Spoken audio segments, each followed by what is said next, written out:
Vivacité, ma radio complicité. Vivacité. Jusqu'à 15h sur Vivacité, la vie du bon côté.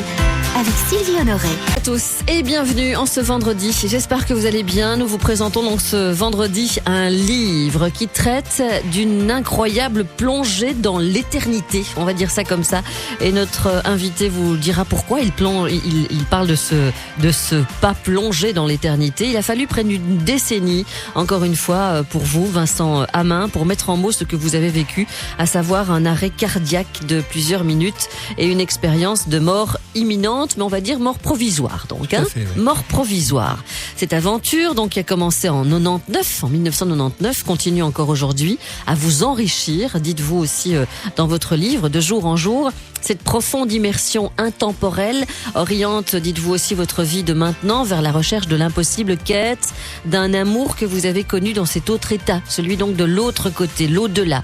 C'est avec des mots simples, en plus, que vous abordez votre visite guidée selon une chronologie déterminée afin que nous puissions nous retrouver dès lors pour interagir donc avec ce témoignage qui nous aide à mieux appréhender notre vie sur Terre et surtout nous éclaire en nous apportant un soulagement peut-être pour certains face à cet autre monde qui nous attend et que l'on redoute tellement. Eh bien, je demande aux auditeurs de venir prendre la parole à ce sujet. 070 23 33 23 SMS 30 63. Est-ce que vous avez connu des personnes ou vous-même est-ce que vous avez vécu une expérience de mort provisoire? Est-ce que vous êtes documenté sur le sujet? Qu'est-ce que vous avez entendu dire par rapport à cela? Alors vous dites donc directement dans votre introduction, il est temps de parler des autres dimensions. Pas du temps, vous. Donc, et quelque part vous dites, et à mon avis tout le monde dit la même chose, on a peur d'être pris pour un mystique, on a peur d'être pris pour un fou. Quand on parle de spiritualité, voilà, tout de suite ça fait peur parce que c'est un mot qui rallie à la religion. La religion, ça fait peur, c'est un peu tout ça alors. Tout à fait, oui, tout à fait. Alors la spiritualité, ce n'est pas que la religion. Mais non, vous l'êtes dans votre livre. Voilà. Mais c'est vrai que ça fait peur aux gens parce que l'au-delà, quand vous parlez d'au-delà, tout de suite, en effet, on donne une couleur religieuse à ça, quoi. Oui. On peut pas s'en empêcher. Donc c'est pour ça, le comment de ce livre, c'est pour expliquer ce que c'est réellement, ce qu'il y a de l'autre côté. Ouais, ce monde impossible à décrire puisque les mots n'existent pas dans notre c'est ça vocabulaire. c'est ça qui a été difficile pour vous, c'est Absolument. d'écrire. Ah oui, parce que tout est ressenti, tout est vibration, tout Exactement. est. C'est ça. Ce livre Comment est écrit expliquer avec ça? des émotions subtiles, des Ouais. émotions qui tiennent compte de justement de cette impossible description, quoi. Ouais. Les mots n'existent pas de toute manière, donc c'est que du l'approchant. Ce que je décris dans le livre et ce que je peux décrire aujourd'hui, c'est que c'est toujours de l'approchant, c'est jamais la réalité. C'est pas vraiment la vraie couleur, la vraie coloration de ce qui existe réellement. Ouais, c'est ça. Voilà. Par contre, les mots, ils sont clairement exprimés. Vous parlez de tourbillon d'amour, vous parlez d'être lumineux, vous parlez d'une quiétude sans nom. Donc, ce sont toutes des choses qu'on peut imaginer, bien Exactement, sûr, oui. dans notre ressenti à nous-mêmes sur Terre. Et donc, on aura l'occasion avec vous de parler de tout ça, de parler de votre livre, de parler de votre conférence, puisque vous serez demain en conférence à Mons. Et c'est vrai que vous venez régulièrement pour l'association Au-delà qui organise ce genre de conférence. 070 23 33 23. SMS 30 63. Vous avez certainement des tas de choses à dire sur le sujet. Vous avez certainement lu aussi peut-être des choses sur le sujet ou rencontré des personnes qui sont passées de l'autre côté, qui sont revenues. Donc venez vous exprimer par rapport à ça avec Vincent Hammin, notre invité. Je dis Vincent aussi que vous accompagnez des personnes en fin de vie au sein d'une association qui agit pour que le mourant soit reconnu comme une personne vivante jusqu'à son dernier souffle. Avec vous donc, c'est parti.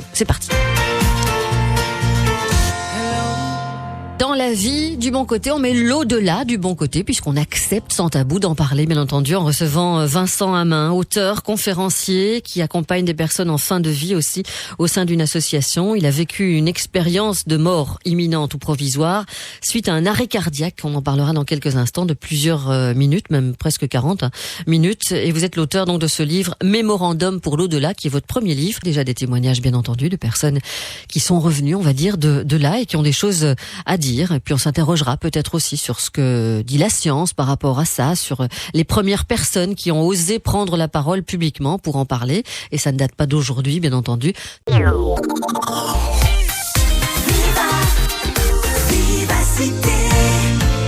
Jusqu'à 15h sur Vivacité, la vie du bon côté. avec Sylvie Honoret. Avec Vincent Hammin, qui nous vient de France, donc en Belgique et à Mons principalement, surtout demain soir pour une conférence, qui a écrit donc 2 livres, dont celui-ci, le premier, Mémorandum pour l'au-delà, un pas dans l'éternité. Il y a un avant-propos dans votre livre de Nicole Dron, que beaucoup connaissent peut-être via la presse, bien entendu, puisqu'elle s'est fait connaître. Elle a été une des premières, Nicole Dron, à témoigner de son expérience de mort imminente. Elle a contribué à la faire connaître au grand public. Elle est auteure, elle est conférencière. Et c'est vrai que quand vous dites pendant longtemps, vous vous êtes tu, et pourtant il est temps de parler de ces autres dimensions. Mais il y a tellement déjà beaucoup de personnes qui ont essayé d'en parler et qui le font bien.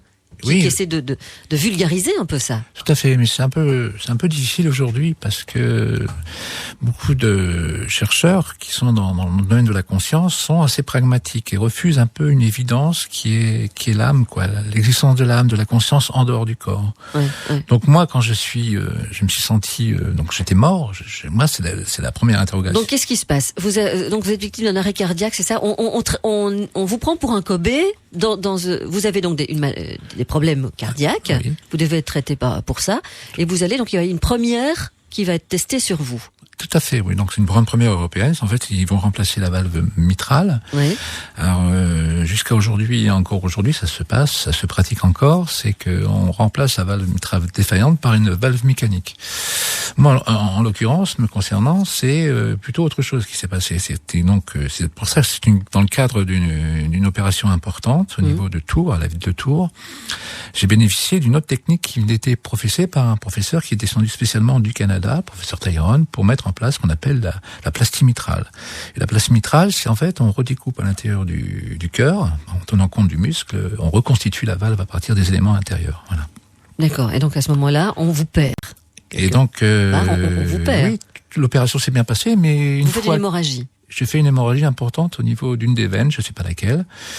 Et en l'espace de quelques minutes, je décède, quoi. Donc c'est une mort clinique constatée puisque le cœur s'arrête immédiatement et quelques minutes après, évidemment, c'est le cerveau aussi qui s'arrête puisqu'il n'est plus alimenté.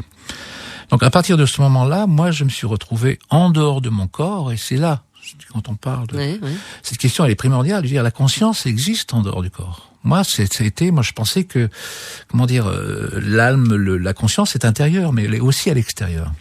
Et c'est de là donc vous commencez votre voyage. J'ai envie d'accueillir Hugo qui attend pour témoigner. Je vous ai posé la question, je vous ai fait lire le témoignage d'Hugo puisqu'il nous a envoyé un email. Je vous ai dit, Vincent, est-ce que vous êtes dans le bien-être ou dans le mal-être aujourd'hui ? Vous m'avez dit, je suis bien. Je suis bien, je suis dans le bien-être, oui, tout à fait. Oui. Par contre, si on vous pose la question, Hugo, dans ce que vous nous écrivez, vous n'êtes pas bien, Hugo. Allô ? Allô. Hugo une fois, 2 fois, 3 fois. Non, nous aurons peut-être Hugo dans quelques instants. Donc, on a exactement vécu ça hier. Donc, à mon avis, il faudra appeler sur une autre ligne parce qu'on a exactement vécu ça aussi hier. Donc, Hugo dit qu'il est dans le mal-être. On essaiera de le joindre.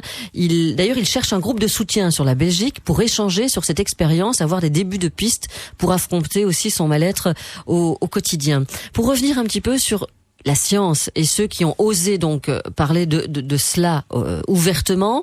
Il y a eu, c'est Jean-Jacques Charbonnier, c'est ça, qui est un anesthésiste français. Tout à fait, oui.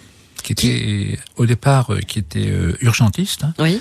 Et il a constaté lors d'une intervention au niveau des urgences en tant qu'urgentiste, une personne est décédée dans ses bras, sur le brancard qui était juste en face de lui.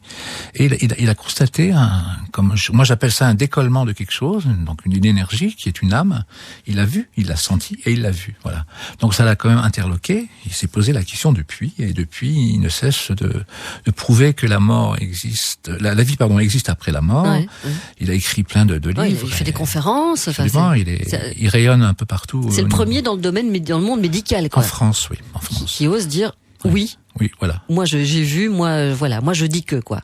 Mais auparavant, il y avait quand même le docteur Moni, et ça remonte à une vingtaine d'années, même plus que ça, qui a écrit un livre qui s'appelle La vie après la vie, et qui relate dans ce bouquin énormément d'expériences vécues par des gens venant de tout horizon et de toute culture et de toute religion. Voilà. Et il a conclu qu'effectivement qu'il y avait un schéma principe, un schéma type de décollement de l'âme par rapport à sa mort, la mort corporelle, le tunnel, la lumière et au-delà. Oui, parce que souvent, ce sont en effet les mêmes ingrédients, on va dire, qui reviennent. Et on aura l'occasion de lire des messages que nous avons reçus par rapport à ça. 070 23 33 23, SMS 30 63. Si vous souhaitez donc intervenir, questionner aussi peut-être notre invité ou intervenir sur ce que vous avez vécu, sur ce que vous savez que d'autres personnes ont vécu, venez prendre la parole. 30 63 pour vos témoignages ou via la page Facebook aussi sur laquelle je mettrai bien sûr ce livre. Yannick Noah sur Vivacité. Nous parlons d'expérience de mort imminente avec Vincent Hamin qui l'a vécu il y a 15 ans maintenant et qui la relate dans son mémorandum pour l'au-delà, une expérience de mort imminente provisoire qui est difficile à partager, à expliquer, dit-il. Elle peut paraître fantaisiste et pourtant la science l'admet comme une potentialité. Voilà, les personnes qui la vivent relatent souvent la même esquisse, vous l'avez dit aussi, de cheminement vers, on se dirige dans une lumière, dans un tunnel, dans un néant aussi ou dans un enfer lorsque celle-ci est négative, et ces personnes reviennent généralement transformées, ne sont plus ceux d'avant, ils deviennent ceux d'après. Et c'est pour ça aussi que vous êtes là pour témoigner, pour dire qu'il y avait eu un avant, il y a un après. Et Hugo, je pense qu'on l'a dans quelques instants, on l'aura en ligne. Surtout Hugo est dans le mal-être et il cherche un groupe de soutien pour pouvoir en parler. Il a besoin de parler de ça, de ce qu'il a vécu il y a pourtant déjà très longtemps. 070 23 33 23, SMS 30 63. La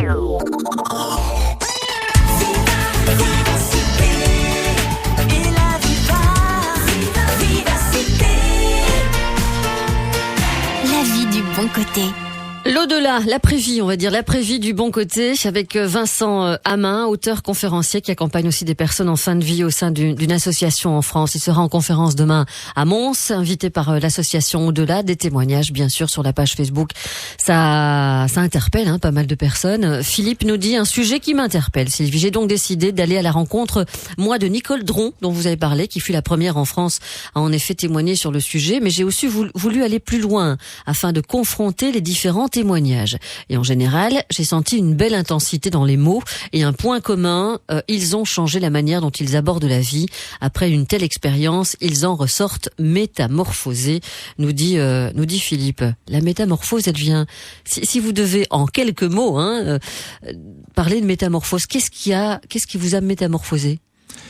C'est au niveau de l'ego, de toute manière. C'est à ce niveau-là où on a plus de recul par rapport à ce que l'on est, et on est plus en avant par rapport à ce que les autres sont. Voilà. Vous mettez les autres plus en valeur ? Non, c'est pas ça. Un regard différent. Un regard différent sur les autres. Alors, il y a une chose aussi, c'est que, une appréciation supplémentaire par rapport à ce que moi j'ai vécu, peut-être pas forcément Nicole, mais en tout cas moi, c'est que j'ai la lecture de certaines choses que le commun des mortels n'a plus. C'est une forme de médiumnité, si vous voulez, mais beaucoup plus incisive dans la personne, c'est-à-dire que je peux connaître ce qu'il y a réellement au fond d'elle, les difficultés qu'elle a traversées et le mal-être qu'elle a.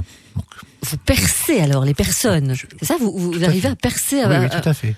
Alors qu'avant, non, ça non. Non, avant, c'était impossible. Je veux dire, je pouvais comprendre, on pouvait me parler, mais en aucun cas je pouvais discerner le fondement même de leurs problèmes, quoi.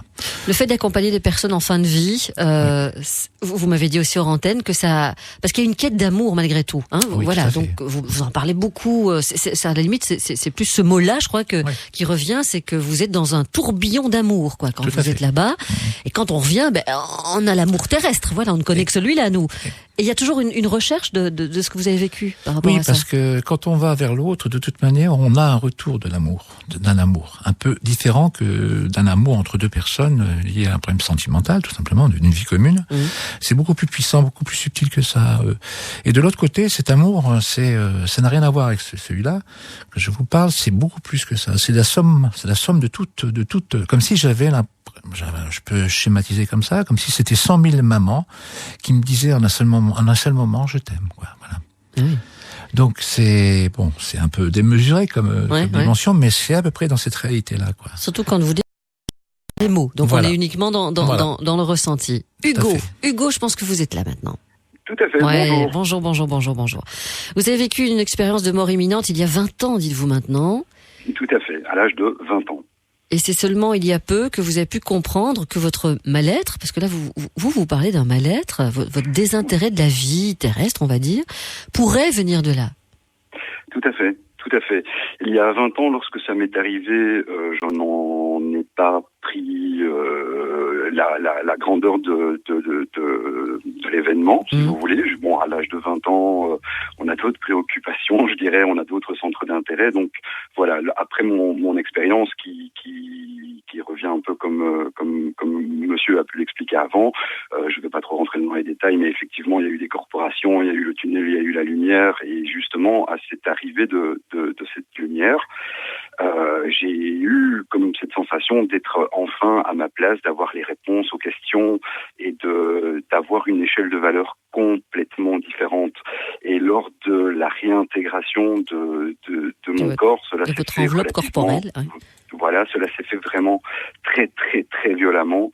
Je m'en souviens moi aussi comme si c'était hier. J'ai pleuré, j'ai demandé qu'on me laisse là où j'étais. Pourquoi m'avoir rappelé? Pourquoi m'avoir fait revenir? Et bon, après, la vie a repris son droit. La vie a continué. À 20 ans, forcément, on a encore les études à finir. On a encore tout le chemin professionnel, familial et autres à attaquer. Mais voilà, j'ai commencé à me sentir de plus en plus différent. Et justement, monsieur a dit le mot sensible. Donc, c'est-à-dire que actuellement, je peux même vous dire, je deviens quasiment, je vais pas dire agoraphobe, mais antisocial, parce que lorsque je sors, lorsque j'ai l'occasion d'être confronté à des gens que je connais ou que je ne connais pas, ma sensibilité, comment pourrais-je vraiment expliquer ça? C'est un peu une agression. Donc, par exemple, vraiment pour vous donner un bon exemple, il n'y a pas pire épreuve pour moi que les fêtes de fin d'année, par exemple, parce que je me retrouve avec des gens qui, sans vouloir être prétentieux, sans vouloir me différencier des autres, nous n'avons plus les mêmes valeurs, nous n'avons plus les mêmes échelles, pendant que les gens sont par exemple fiers de leur dernier achat de véhicule ou de leur dernier vêtement à la mode. Pour moi, ce sont des choses qui sont vraiment à un autre niveau, à une autre échelle. Et donc, de plus en plus, je me suis... Vous ne vous retrouverez plus, vous retrouvez plus, quoi. Vous ne vous retrouvez plus vraiment vous avez perdu vos repères, en effet. Oui, les repères, cette sensibilité qui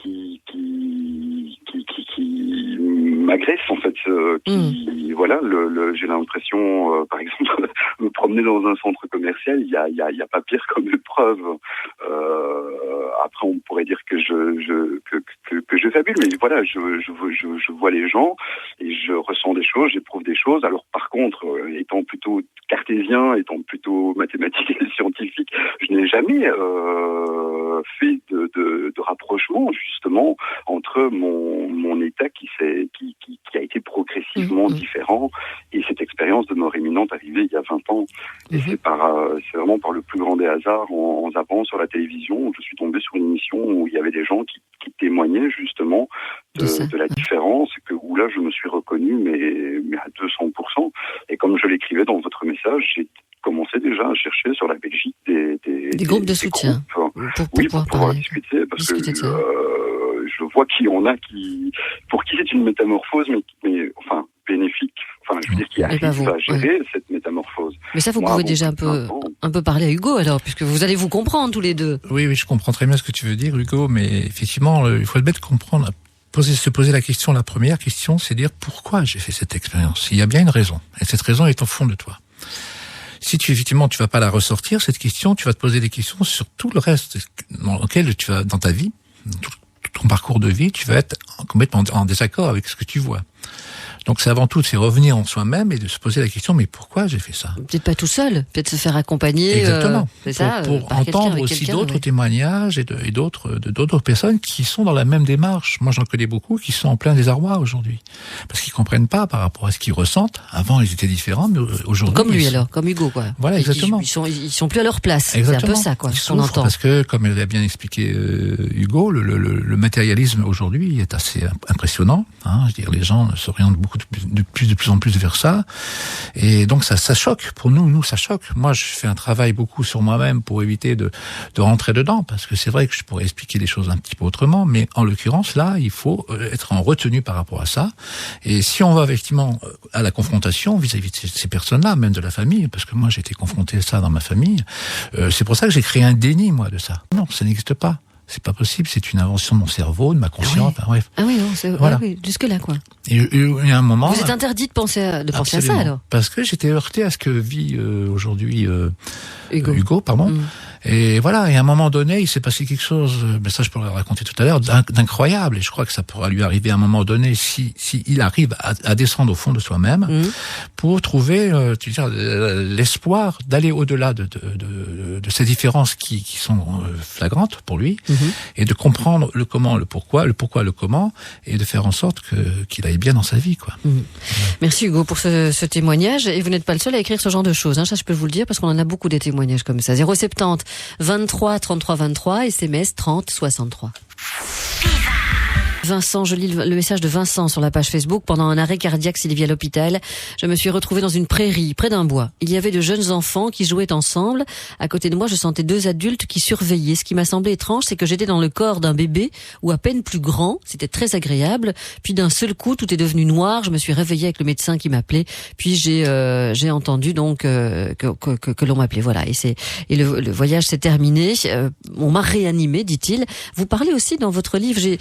J'ai noté beaucoup de mots, hein, mais à un moment donné, vous parlez d'une prairie, d'un bois. Enfin, vous parlez de plein de choses. Hein, donc je vais prendre tout ça dans le désordre, mais c'est vrai que vous parlez d'être lumineux, de chants lumineux, de quiétude. Vous vous sentez accueilli comme un héros. Vous retrouvez un ami qui est mort. C'est lui. Oui. C'est comme c'est lui qui vient vous chercher. Enfin, qui est le premier que vous voulez, c'est lui. Dans le cheminement, on va dire, on va reprendre un petit peu le début rapidement. Quand je suis arrivé au fond de ce tunnel, à cette lumière, à la proximité de cette lumière, je me suis senti happé par cette lumière. Et c'est là où j'ai ressenti tout un amour extraordinaire. Et j'avais l'impression de retourner chez moi, dans mon home, dans mon moi. Et donc je connaissais tout, je savais tout, j'étais bien, j'étais à l'aise. Une présence, et là, sans forme... Une entité, voilà, avec une voix puissante et qui m'a parlé de ce que c'est la connaissance. Alors, on va mettre des mots un peu pompeux, l'universalité, tout ça. Et donc, j'ai ressenti cette information me pénétrer profondément. Et par la suite, est arrivé 3 personnages, de forme humaine. Donc. Et dans ces 3 personnages, j'ai par les yeux, par le regard cristallin et opalin, très opalin d'ailleurs, de cette personne, j'ai reconnu un ami qui était décédé 40 ans auparavant d'une tumeur au cerveau, avec qui j'avais eu une relation philosophique très importante, et c'était donc un ami très cher, quoi. Et ça m'a surpris de le reconnaître uniquement par le regard, quoi. Et c'est là qu'il m'a dit, écoute Vincent, on t'accueille parce que c'est un événement particulier pour toi, unique. On va te permettre de connaître ce que vous appelez vous l'au-delà. Nous, on appelle un autre nom et j'ai pas retenu ce nom-là. Voilà. Donc il vous parle avec des mots. Ah oui. Ce sont des mots. Alors, là, il y a un échange de mots. Exactement. C'est pas par la voix. Non. C'est par la pensée. Ah oui, je veux dire, même si on formule une question, la réponse est immédiate, elle est en même temps. C'est ça. C'est la pensée, mais qui se traduit par des mots. Voilà. Ouais. Bon, c'est un autre témoignage que nous entendrons dans quelques instants. C'est Marie. Marie, elle a 23 ans. L'année dernière, elle a eu un grave accident de voiture. Elle a vu, elle a senti, elle a vécu des choses. Aujourd'hui, elle est suivie par un psy, parce qu'elle n'arrive pas à en parler. Elle a besoin d'en parler. Marie, donc, prend la parole juste après ça.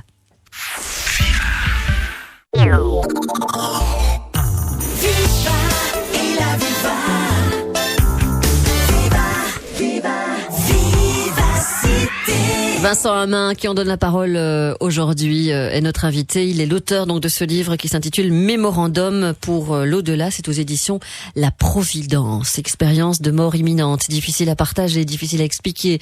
Elle peut paraître fantaisiste, bien entendu, même si la science, c'est vrai, l'admet aussi de plus en plus comme une potentialité. Les gens sont pudiques pour la raconter et, comme l'a dit Hugo il y a quelques instants, malheureusement, ça peut aussi conduire à un mal-être terrestre. Je veux dire, pour la poursuite de votre vie terrestre. Marie, bonjour, merci de prendre la parole. Marie, 23 ans vous avez. Et on ne vous entend pas. Et nouveau. Bon, on a malheureusement un problème avec les téléphones. Marie, donc 23 ans. L'année dernière, elle a eu un grave accident de voiture. Et donc, elle a vu des choses, elle a senti des choses. On en parlera avec elle dans quelques instants. On a aussi un ambulancier qui souhaite s'exprimer, et je vais pas vous dire ce qu'il a à nous dire parce que c'est important ce qu'il dit. Moi, ce que je voudrais voir, donc au niveau des étapes, quand vous êtes là allongé sur le bloc opératoire, vous sortez de votre corps, donc votre âme vous regarde, vous voyez, hein, comme on voit souvent dans les films, et c'est un peu comme ça. Oui. C'est un peu comme ça. Vous voyez les gens qui essaient de vous réanimer et tout, puis vous dites, je suis happé. Je suis vraiment happé, donc il y a vraiment une projection à une vitesse vertigineuse, quoi, qui s'en va. Tout à fait. Alors moi, pour me concernant, quand je me suis vu à l'extérieur de mon corps, alors c'est pas forcément la notion dimensionnelle. Enfin, il n'y a plus vraiment de dimension, la hauteur, la largeur, la profondeur. C'est tout à fait autrement. Oui. Donc là, en l'occurrence, on va dire que je me suis positionné au-dessus de moi, et ce moi, je le connaissais pas. Je ne me voyais pas. Je voyais du bleu et du vert qui correspondent à la couleur des blouses des chirurgiens qui se débattaient. Et puis à un moment donné, je me suis aperçu. C'est à ce moment-là que j'ai compris qu'il y avait eu un problème. Donc je l'ai compris, ce problème. Mais je me posais la question, mais est-ce que je suis mort? Et c'est exactement à ce moment-là, dans cette pensée-là, que je me suis senti happé dans un tunnel. Alors je dis qu'il n'est pas forcément noir. Enfin, il est bleu marine, bleu, c'est magnifique, c'est plein de volutes, c'est très énergétique pour approcher cette lumière qui est très attirante et ça va très très vite à ce moment-là, quoi. Voilà. C'est quelque chose qui revient toujours, ça, hein, oui, ce tunnel, cette lumière, c'est quelque chose. Alors, est-ce que c'est une montée tout simplement vibratoire? On va pas rentrer dans le détail de ce que c'est la vibratoire, l'aspect vibratoire. L'atome, au niveau de l'atome, tout est vibration. Eh ben, la matière est vibration et l'âme aussi est vibration. Donc, il y a une infinité de niveaux dans lesquels on va se plonger une fois de l'autre côté, quoi. Et c'est là que votre voyage prend des allures invraisemblables, voilà, d'invraisemblables, parce qu'encore une fois, si vous avez mis le temps aussi de le dire, c'est parce que c'est difficile d'en parler avec des mots. Au niveau des émotions, vous dites, vous êtes dans l'émotion là-bas, parce que vous dites, il y a absence de chagrin, absence d'amertume, vous ressentez quoi? Vous ressentez quoi là-bas? On ressent ce qu'on est, c'est-à-dire réellement. Ça dépend. Bon, moi, me concernant, c'est toujours un peu la différence par rapport à d'autres qui ont vécu ça, c'est que je suis parti avec une espèce de sérénité. Quand j'étais sur la table d'opération, j'étais absolument pas inquiet. Je savais pas pourquoi j'étais pas inquiet. J'étais bien. Donc ça pressentait des choses peut-être avant, je sais pas. Toujours est-il qu'à ce moment-là, je pense que quand vous passez de l'autre côté avec une inquiétude et des rancœurs, vous vivez des choses autrement, quoi. C'est pour ça qu'un bien-être, quand je reviens, et quand je posais la question au précédent auditeur, je veux dire, il a un mal-être, donc il faut se poser la question pourquoi. Voilà. Vous sentez une présence divine? Parce que vous en parlez, voilà. Ah oui, en permanence. Divine. En permanence, donc, oui. tout de suite. Et vous savez que c'est ça? Ah oui, c'est flagrant, je ressens ça au fond de moi et à l'extérieur de moi, systématiquement. Quand je suis revenu de cet autre côté, après cette expérience, je suis revenu avec des capacités, comme j'ai dit tout à l'heure, à la lecture de la profonde douleur de la personne, mais avec j'ai toujours un pas d'un côté et un pas de l'autre. Je l'explique dans le livre, c'est comme si j'avais à un moment donné un décalage de calque, hein, dans lequel, on voit une partie du monde éthéré, une partie du monde matériel. Donc, et pour moi, ce moment-là est très difficile parce que de quel côté je balance, de quel côté où je dois me situer. J'ai appris au bout de quelques années, de ces 10 ans, à maîtriser ça. Voilà. Hein. Et donc j'ai la perception de ce qui se passe de l'autre côté et de ce qui se passe réellement ici sur Terre. Vous dites évidemment que vous marchez, vous volez avec tellement peu d'énergie dépensée. Absolument. C'est ça. Ouais. Vous vous déplacez à la vitesse de l'éclair. Mais plus que ça. Mais plus que ça. Supraluminique, c'est-à-dire c'est au-delà de la vitesse de la lumière. Donc pour vous dire que c'est l'instantané. Et ce qu'il y a de formidable dans c'est la maîtrise des sens. Alors ça, tout est un peu magnifié, tout est un peu extériorisé. Enfin, c'est quelque chose de magnifique. Et moi, j'ai visité. Le voyage a duré quand même. Moi, je l'ai estimé en temps terrestre 1 an et demi quand même. C'est quand même important. Donc vous avez une notion du temps malgré tout là-bas. Oui. Une notion du temps, mais ce temps, il dépend de vous. C'est-à-dire que la maîtrise du temps, c'est vous qui en ordonnez. Tout vous appartient. Voilà. Vous dites même les notions de jour, de nuit vous appartiennent. Exactement. Je veux dire, on peut créer la nuit si c'est ce qui nous attend, ce qui nous sied le mieux. On peut être, dans une salle de repos si l'on veut. Alors évidemment, de l'autre côté, c'est une nature luxuriante. On a un peu parlé. Elle est magnifique. On voit la vie à l'intérieur. On ressent la vie à l'intérieur. Et le toucher. On ressent avec les yeux, on ressent avec Et moi, j'avais un corps humain, j'avais un corps d'homme, le même que j'avais avant. Bon, j'ai pas trop regardé comment j'étais habité, mais on est loin de tout ça, donc, mais. Voilà. Bon, on reprend la conversation juste après le flash de 14h. On espère que les téléphones vont fonctionner et que nous aurons donc ces auditeurs et auditrices qui ne demandent qu'à s'exprimer. Le flash arrive. De 13h à 15h sur Vivacité, la vie du bon côté, avec Sylvie Honoré. Avec Vincent Hammin, auteur de ce livre Mémorandum pour l'au-delà. Vous serez demain en conférence, Vincent Hammin, à Mons, au Van den Valk Congress Hotel. Voilà, c'est l'avenue Mélina Mercouri, entre Imagix et la gare Van der Valk Congress Hotel à Mons. C'est une grande conférence, donc en 2 parties. Vous serez la première partie et puis la deuxième partie, ce sera Didier Giraud. Ça commence à 19h30, qui réalisera la médiumnité sur photo, lui. Alors vous parlez de votre voyage intérieur, de l'au-delà alors. Tout à fait, oui. Par rapport à votre livre. Ce sera une conférence interactive, ça veut dire que les personnes peuvent... Poser des questions, Ouais. alors ça dure généralement maximum 1h30, parce que c'est vrai que le temps est compté. Moi, je peux en parler pendant 6 heures, et je crois qu'au bout de 6 heures, je n'aurai pas fini. Donc je l'ai limité à peu près à 3/4 d'heure, 1 heure, et il y aura une demi-heure de questions-réponses. D'accord. Pour ce livre, donc, on rappelle à ceux et celles qui prennent l'émission en cours que vous parlez un petit peu de votre expérience de mort imminente, provisoire, comme vous aimez plus l'appeler, votre cœur qui lâche, donc en 99, un brancard, l'hôpital, la mort au bout du couloir. Vous dites oui, c'est bien elle qui m'attend. Et pourtant, avant de me lancer dans ses bras, je décide d'abord de l'observer, de la percer ses plus profonds mystères, à la fois âpre et suave, inquiétante et douce. La mort est d'une terrifiante beauté, dites-vous. C'est de cette rencontre-là que je vais vous parler, et c'est ce qui suit donc dans les 200 pages de votre livre. Il y a vraiment beaucoup de choses et vous avez réussi donc à vulgariser un peu tout ça. Voilà, on n'est pas dans le planant du tout. Vous mettez beaucoup de mots par rapport à ce que vous avez ressenti, et c'est difficile, vous l'avez dit, de mettre des mots. D'ailleurs, il y a eu plusieurs tentatives de rédaction qui n'ont jamais abouti. Donc voilà, il a fallu un déclic pour que ce livre arrive enfin. J'ai pas envie de dire esprit es-tu là, hein. J'ai pas envie de faire un mauvais jeu de mots. Marie, êtes-vous là? Oui, je suis là. Ouf, voilà Marie. Vous avez 23 ans. Marie, l'année dernière, vous avez eu un grave accident de voiture. Vous avez fait presque un frontal, voilà, avec un chasse-neige. Enfin bref, vous avez vécu quelque chose de très très fort pendant un instant. Vous dites pendant un instant, donc j'ai vu ce tunnel dont vous parlez. J'ai vu mon grand-père décédé depuis 12 ans, qui est venu vous chercher. Ça a duré combien de temps? Vous avez une perception de combien de temps là derrière, Marie? Aucune idée. Aucune idée. J'en ai franchement aucune idée. Est-ce que vous en parlez tout de suite ou pas du tout? Parce que là, vous dites j'ai du mal à en parler car j'ai l'impression qu'on va me prendre pour une folle. Est-ce que malgré tout, directement, vous essayez d'en parler avec quelqu'un? Non, pas dans les premiers jours, parce que j'ai vraiment l'impression d'être ailleurs, quoi. J'ai l'impression que c'est pas moi, c'est pas quelque chose de vivable, quoi. Qu'est-ce qui fait qu'à un moment donné, vous vous faites accompagner par une psy, hein, que vous arrivez à mettre des mots là-dessus? Qu'est-ce qui fait? Vous êtes tellement mal qu'il faut que ça sorte? Oui, et puis après, j'ai eu mon papa qui est venu vers moi en disant qu'il avait vécu, qu'un ami à lui avait vécu la même chose. Et c'est là que je me suis dit que c'était possible, quoi. Donc dans votre famille, on vous écoute, on vous entend? Oui. Mais on a quand même un peu du mal à croire les choses, quoi. Et c'est quand vous entendez une émission comme celle-ci, quelqu'un comme lui, comme Vincent Hammin, que vous vous sentez réconforté dans votre écoute? On se dit qu'on n'est pas seul à vivre ça et que c'est possible.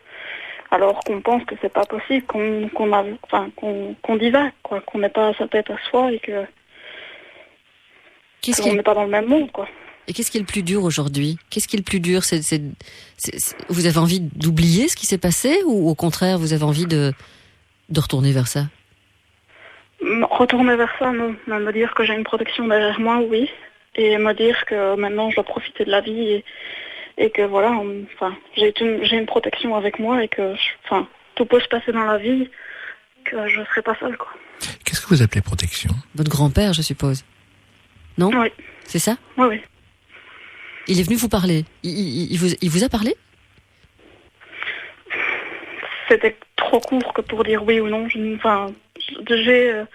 une nette impression que oui, mais je ne sais pas quoi, je sais pas ce qu'on s'est dit. Et vous ressentez sa présence différemment depuis? Disons que j'y croyais déjà avant, mais la confirmation s'est faite encore plus, quoi. Je croyais déjà en sa présence, en sa protection avant mon accident, mais j'y suis encore plus convaincue après.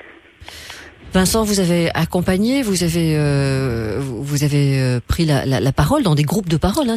En France, ça se fait. Hein. Peut-être pas en Belgique, puisque Hugo apparemment est à la recherche de groupes comme ça. Il faudrait venir chez nous. Hein. Exactement. Je crois qu'il y a vraiment une vraie demande. Est-ce que des personnes comme Marie ont vécu ça, mais très très furtivement, mais qu'il y a eu quelque chose quand même qui change complètement le reste de la vie. Ça bouscule une vie complètement. Je veux dire, la perception des choses a changé. Même si c'est pas, verbalisé, même si on n'a pas vraiment compris ce qui s'est passé, on a un comportement qui est quand même différent par rapport à ce qui était avant. Alors évidemment, quand on parle de groupe de parole, je suis prêt à revenir, mais au niveau de l'association les gars qui m'accueillent pour demain, pour reconstituer des groupes de parole et effectivement amener une aide vraiment, parce que à ce moment-là, je sais que la plupart des gens sont en détresse par rapport à ça, ils comprennent pas pourquoi. Alors ce pourquoi, justement, c'est là en lequel je disais tout à l'heure à Hugo, il faut le comprendre. Et moi, je mets en place les moyens dans ces discussions de comprendre ce qui s'est passé réellement, quoi. Parce que le parcours, moi, je l'ai vécu. Quand même pendant 10 ans, j'ai créé le déni, mais dans ces 10 ans, c'était une souffrance permanente. Hein. Donc, je sais de quoi on parle et j'ai trouvé des mots pour mettre sur des mots MAUX. Voilà. J'ai donc compris ce qui s'était passé en moi et c'est pour ça que j'ai quand même réussi à l'exprimer au travers, des conférences et du livre. Et de l'autre, d'ailleurs. Voilà. Donc, c'est pour ça que l'aide que je peux apporter, elle est très importante pour tous ces gens qu'on appelle des expérienceurs, d'ailleurs. Oui, c'est ça. C'est un mot que j'ai découvert dans votre livre. Alors, les expérienceurs. Oui, c'est le docteur Moody, là, qui était le premier chirurgien, quand il était chirurgien, qui a écrit un bouquin qui s'appelle La vie après la vie, qui a créé ce mot-là. Voilà. Ce sont des gens qui ont vécu des expériences de mort imminente. D'accord, des expérienceurs. Vous parlez malgré tout aussi dans votre livre de ces âmes, qui stagnent, qui rôdent aussi dans l'entourage terrestre. Vous en parlerez dans quelques instants. Donc encore une fois, c'est parce que cette expérience a duré sans doute plus longtemps que certaines autres, que vous avez pu en effet vivre à plusieurs choses à la fois. 070 23 33 23, SMS 30 63. On essaiera aussi de joindre cet ambulancier qui ose aussi prendre la parole par rapport à ce qu'il a déjà perçu, ressenti, vu aussi par rapport à des personnes qui passaient dans l'au-delà. Vous parlerez aussi de cet accompagnement que vous faites avec des personnes en fin de vie, c'est très intéressant en tout cas de vous avoir. Avec la malice sur Vivacité, on parle depuis 13h avec Vincent Hammin qui sera demain donc en conférence à 19h30 au Van der Valk Congress Hotel à Mons, à l'avenue Mélina Mercouri numéro 7, entrée Magique c'est la gare. Vous serez en première partie, une deuxième partie aussi organisée par l'association Au-delà sera avec Didier Giraud. Ça commence à 19h30 et Didier Giraud fera une médiumnité sur photo, donc en direct, on va dire, avec l'assistance, avec le public qui sera présent demain 19h30. Et donc peut-être, grâce à cette association, on en reparlera bien sûr, d'animer des groupes de soutien en Belgique. En tout cas, il y a une demande vraiment par rapport à cela. 070 23 33 23, SMS 30 63 si vous souhaitez témoigner. La vie du bon côté, jusqu'à 15h sur Vivacité. Vincent Hammin, notre invité d'aujourd'hui, son mémorandum pour l'au-delà. Je vais mettre votre page Facebook, la page Facebook du livre, comme ça vous pourrez entrer en contact avec Vincent et surtout commander ce livre aux éditions La Providence. Je lis le message de Frédéric sur la page Facebook. Bonjour à tous les deux, à quel plaisir, les sons en vin qui réchauffent le cœur et 100 fois la main à Vincent qui nous livre aujourd'hui son expérience de lumière qui l'a conduit depuis à vivre au quotidien l'amour inconditionnel, entre parenthèses, elle met divin. J'ai lu de nombreuses publications à ce sujet. Il arrive que certaines personnes la vivent très négativement, dans le noir, l'angoisse et la peur. Ton invité peut-il donner son avis? Je suis infirmière, j'ai déjà eu l'occasion d'écouter des témoignages avec un cœur ouvert, positif et sans jugement. Cela fait du bien aux deux parties en tout cas. Pour ma part, cela conforte ma certitude de ma vie future dans l'au-delà, riche, lumineuse, sereine et pleine d'amour. Tout à fait. Alors il y a une partie que je vais aborder maintenant, c'est effectivement ce voyage là de l'autre côté. Moi j'ai commencé par comprendre qu'il y avait plusieurs strates, plusieurs niveaux de la conscience de l'âme, quoi. Et donc on va dire de l'inférieur vers le supérieur. Et j'étais donc dans un endroit où on pourrait dire que l'enfer c'est ce qu'il y a de mieux, mais il y a pire que l'enfer, quoi. Et cet endroit-là, je l'ai vécu, donc j'ai ressenti, oui. Et je l'ai visité.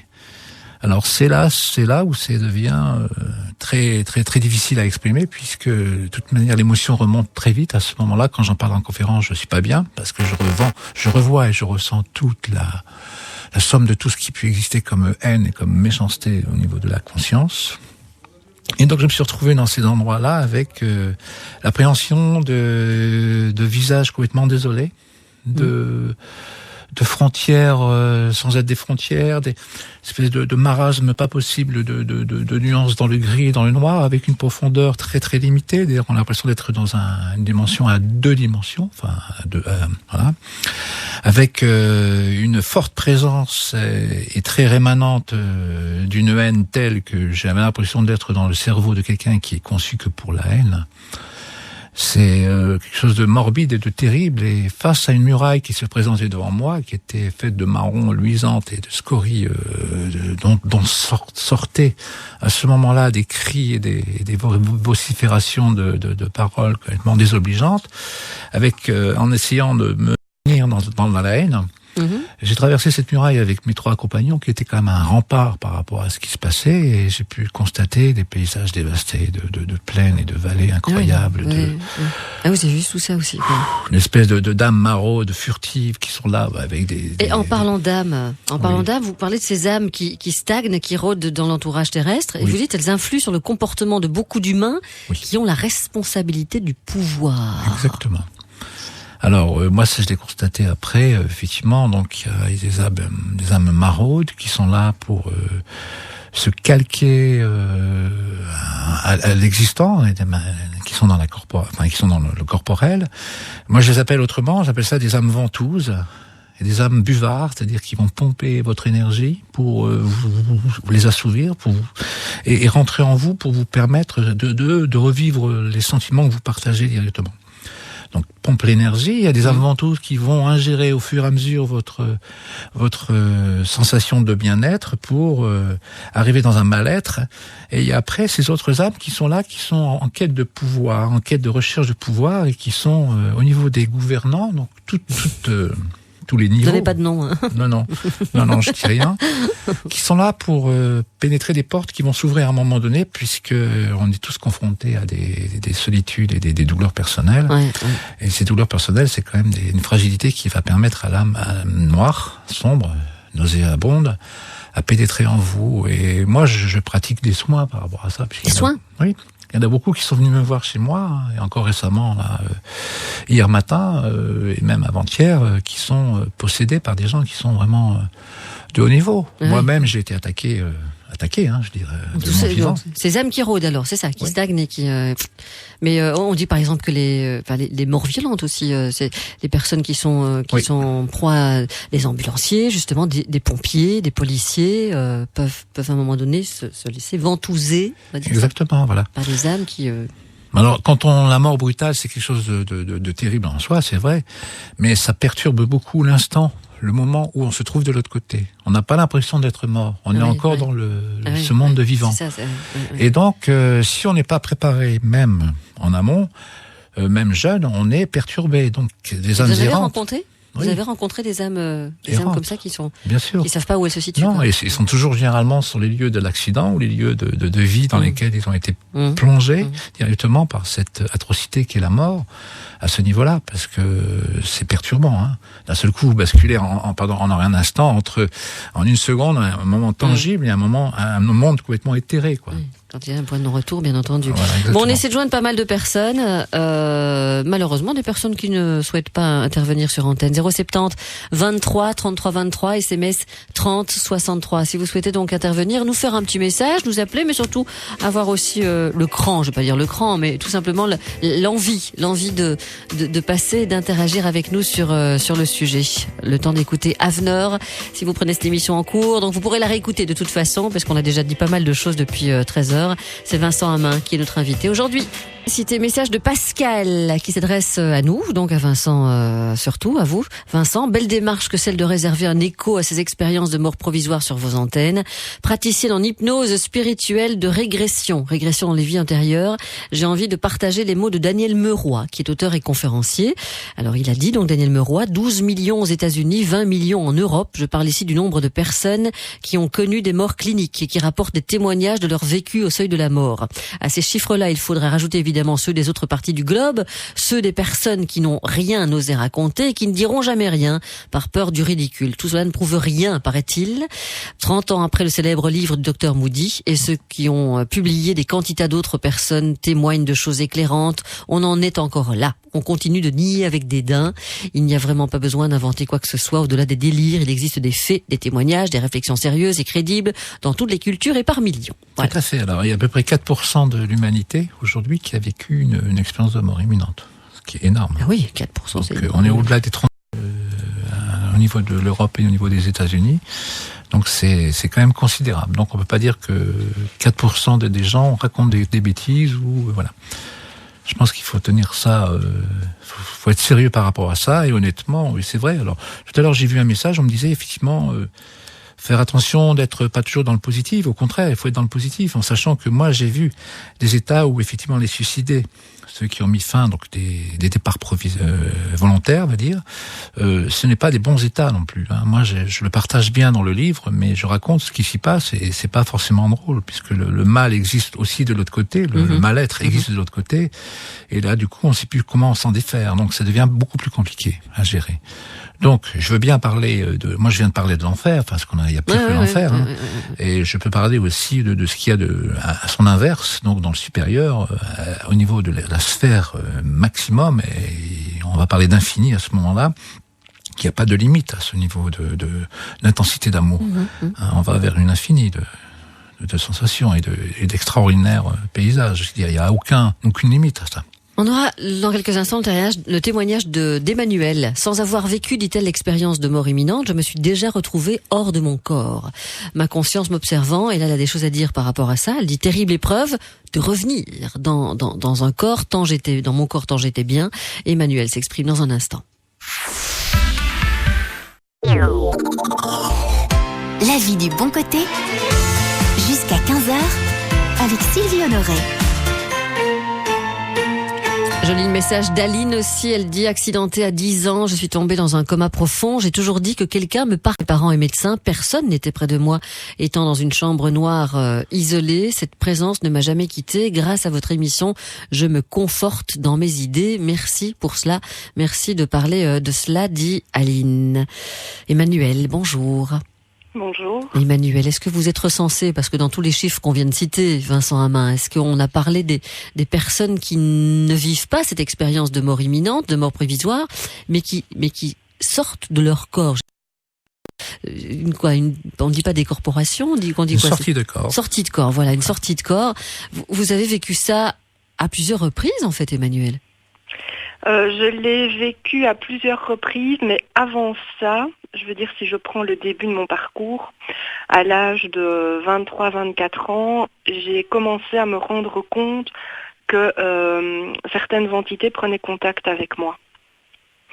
Ça a été déjà un travail d'acceptation, et puis tout un cheminement déjà à parcourir par rapport à ça, pour pouvoir dans un premier temps ne plus avoir peur, ensuite les aider. Donc ça m'aidait déjà à aller sur d'autres plans. Et en deuxième partie, oui, à plusieurs reprises, j'ai vécu ces corps, principalement soit la nuit, où je me rendais compte le matin quand je me réveillais que j'étais effectivement sortie de mon corps la nuit et que j'avais vécu d'autres choses, j'avais rencontré d'autres plans, mais également lors de massages. Quand je recevais un massage qui était extrêmement bien donné, où je me relâchais, où je me détendais, où j'étais en pleine confiance, là je sortais de mon corps et je me voyais. J'étais comme au niveau du plafond de la pièce, je voyais qu'on me donnait le massage, je voyais la personne sortir de la pièce. Donc à la fois je le vivais dans mon corps, parce que je sentais les mains de la personne sur moi et je le vivais en même temps de l'extérieur. Je voyais ce qui se passait autour de moi. Et quand la personne est revenue dans la pièce après le soin, ça s'est produit à 2 ou 3 reprises, j'avais la conscience que je devais revenir dans mon corps parce que j'ai encore des choses à faire ici. Et je devais aller chercher loin à l'intérieur de moi et me dire mais tu dois retourner dans ton corps, tu as encore des choses à faire, tu peux pas rester là en stand-by entre 2 mondes, tu ne peux pas. Et c'est très très difficile parce qu'on est tellement bien en fait, on est tellement bien, on a un sentiment de sérénité, un sentiment de paix, enfin mon ressenti à moi, mon expérience à moi c'est ça, qu'on n'a pas nécessairement envie de revenir dans son corps, dans la matière, dans les difficultés du quotidien, dans... Et les choses à faire, Emmanuelle, vous y travaillez. Quand vous prenez conscience de ça, que vous avez des choses à faire ici, parce que tout le monde, si tout le monde voulait entendre ça, voilà. Qu'est-ce que vous avez mis en place des choses différentes, Emmanuelle? Vous vivez différemment? Oui, je vis différemment. À la suite de ça, j'ai eu aussi quelques années plus tard des soucis de santé. Là, j'entendais votre émission hier. Moi, je n'ai pas donné de commentaires, mais ça me parlait beaucoup. Et j'ai senti à un moment donné que la mort était là et que ça pouvait m'arriver à tout moment. Et ça a été un moment d'une intensité incroyable qui est très difficile à expliquer, tant c'est quelque chose qui se vit et pas qui se raconte. Oui. Et j'étais chez moi seule quand j'ai vécu ce moment-là. C'est extraordinaire. C'est extraordinaire. J'avais déjà pas peur de la mort auparavant. Là, je me dis ça peut arriver quand ça arrivera. J'ai envie de dire quelque part, je suis prête, sans le vouloir, sans l'espérer, et je ne ferai rien pour y accéder plus vite. J'ai l'impression que j'oublie de dire quelque chose et ça vient de passer, ça vient de partir. Je ne sais plus. Et moi, je vous écoute. Mais enfin, on a bien compris que vous n'aviez plus peur de ça et que quelque part, vous parlez d'un passage. En tout cas, ça vous rend bien. J'ai déjà entendu parler de ces sorties de corps, bien entendu. Assez bizarre d'essayer de comprendre, parce qu'on veut tous essayer de comprendre comment ça peut arriver alors qu'on est bien vivant. Exactement. Alors quand ça se passe comme ça à l'impromptu, ça se déclenche pas. Ça peut se déclencher par certaines méthodes, je crois. Mais en l'occurrence, moi me concernant, j'en fais de temps en temps. Je le prévois pas et je me suis retrouvé souvent à l'extérieur. Alors comment on est à l'extérieur? On est avant tout dans l'observation. Moi, je me souviens au-dessus de moi, en me regardant sur la table d'opération, j'entendais tout ce qu'il disait, mais je lisais dans les pensées des gens. Et je lisais non seulement dans les pensées, mais je lisais dans les pensées des gens qui étaient au-delà de la salle d'opération. J'avais la perception je voyais à travers les murs, je voyais à travers la matière, et j'entendais les gens parler et je comprenais leurs pensées. Voilà. Donc vous voyez, cette perception est au-delà de cette possibilité matérielle, quoi. 070 23 33 23, SMS 30 63. Certains nous parlent de Stéphane Alix, qui était à votre place. Je l'ai déjà reçu, Stéphane Alix, et j'aimerais bien le recevoir à nouveau pour son livre, Le Test. Une enquête qui prouve la vie après la vie. Marilyn dit ça complète bien ce que vous expliquez.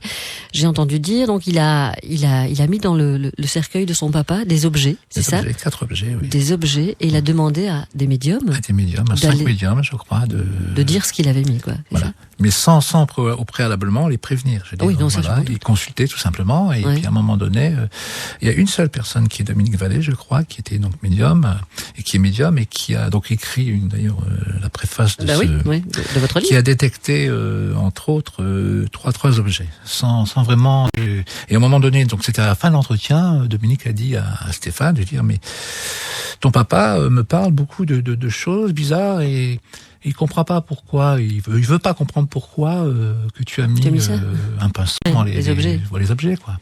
Voilà. Et donc pour c'était la révélation, effectivement, que c'est la preuve qu'il existe bien une issue après la mort. Et un lien qui est possible à certaines personnes d'entrer en contact avec tout à fait. Avec ces personnes. Stéphane Alix qui viendra, je peux vous assurer qu'il viendra. Si je dois aller jusqu'à Paris pour le chercher, je le ferai.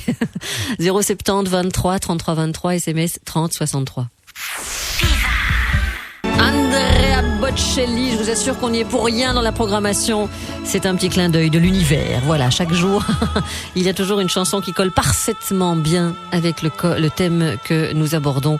On aborde aujourd'hui le départ vers l'au-delà, Mémorandum pour l'au-delà. C'est le livre de Vincent Hammin, préfacé par Dominique Vallée, que vous en parliez il y a quelques instants, aux éditions Fortuna, La Providence. Vous pouvez trouver donc les références sur la page Facebook de l'émission. Je vous lis le message de Thomas, je vous l'ai lu hors antenne. Vous m'avez dit, j'ai des choses à dire là-dessus, Sylvie. Thomas, il écrit, un de mes patients est mort plusieurs fois. Maladie rare, cardiaque trop bas, avec des arrêts spontanés pouvant durer avec redémarrage spontané ou pas, en tout cas jusqu'ici. Pas de tunnel, juste du rien. Ah oui, au fait, il n'y a rien après la mort, mais ça reste entre nous. Quand il parle du rien... Le néant, le noir.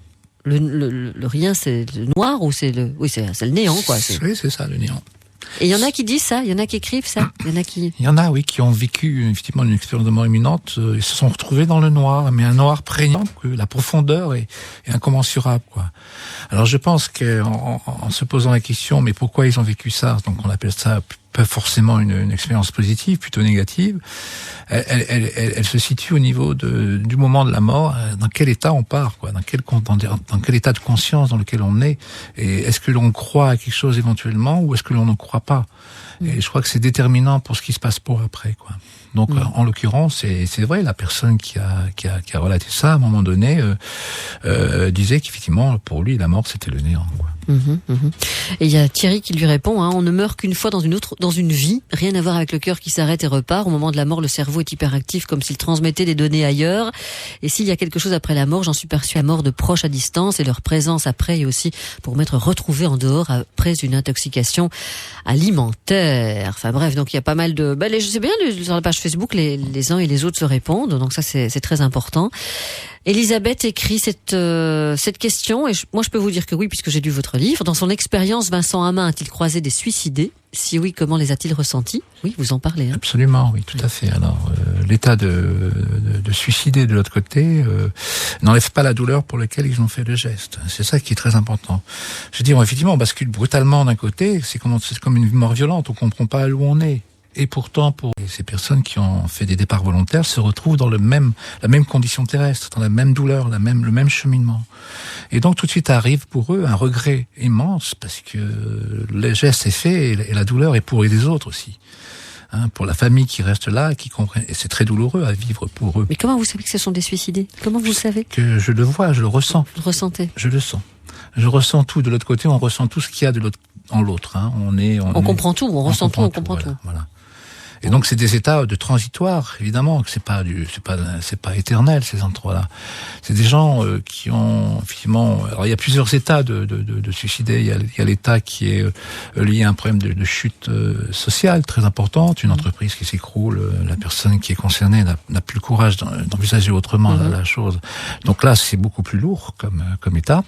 Et par contre, à l'extrême, c'est l'état qui est lié à une souffrance physique ou morale, qui est très importante, et de toute manière, ils ne supportent plus l'état dans lequel ils sont dans leur corps, tellement la souffrance est forte, et qu'ils mettent fin à leur jour, donc en départ volontaire, et à ce moment-là, de l'autre côté, on comprend.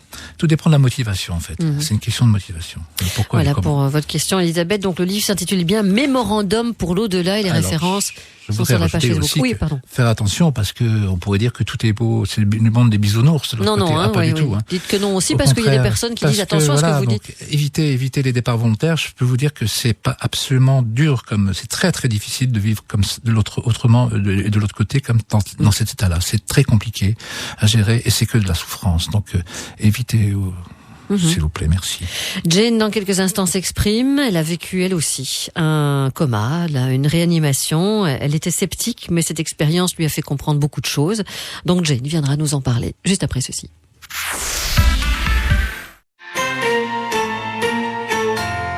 Vincent Hammin, quelques minutes encore, mais il sera aussi En conférence, une double conférence qui est organisée par l'association Au-delà. C'est au Van der Valk Congress Hotel à Mons, entre Imagix et la gare de Mons. Ça débute à 19h30. Vous, en première partie, vous présenterez vos 2 livres. Je suppose que vous présentez la suite aussi. Et puis Didier Giraud, juste après vous, qui réalisera une médiumnité sur photo. Voilà, en direct, avec l'assistance. Allez voir sur le site de l'association au-delà.be qui organise pas mal de conférences avec pas mal de personnes qui touchent évidemment au sujet. Jane, bonjour. Bienvenue. Bonjour madame. Bonjour. En 2009, on remonte en 2009, c'est ça? C'est ça, en novembre de 2009, oui. Un coma, vous plongez dans le coma, vous êtes réanimé. Oui, donc j'ai fait une acidocétose avec une insuffisance rénale aiguë et apparemment j'étais dans le coma, il a fallu me réanimer, apparemment. Vous dites apparemment. Oui, parce que vous n'en savez rien. Je n'étais consciente de rien, moi, forcément. J'ai eu tous les détails après. Quoi. Bien sûr, mais consciente de quoi? Qu'est-ce qui se passe? Qu'est-ce que vous vivez quoi? Alors là, moi, ce que j'ai vu, c'est devant moi un couloir en verre transparent. Je n'ai pas vu de grande lumière, mais ce verre était très transparent. Et à gauche, attaché à ce verre, il y avait une espèce une main courante, comme ça, une rambarde, dont je savais qu'elle était en argent. Alors que je ne la touchais pas. Bon, j'avançais, et puis j'ai vu mon papa. Mon papa est décédé en 2003, et je l'ai vu, non pas à l'âge qu'il avait en 2003, gris et octogénaire, mais je l'ai vu encore avec les cheveux noirs, comme quand il était jeune. Et je l'ai vu à la fois de face et de 3/4.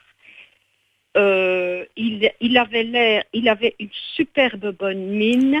J'étais si heureuse, je me suis dit, il est heureux, il est bien, il est plus fâché comme avant, il n'est pas stressé. J'étais vraiment j'ai eu un tout grand bonheur que j'ai encore maintenant parce que c'est lui que j'ai vu.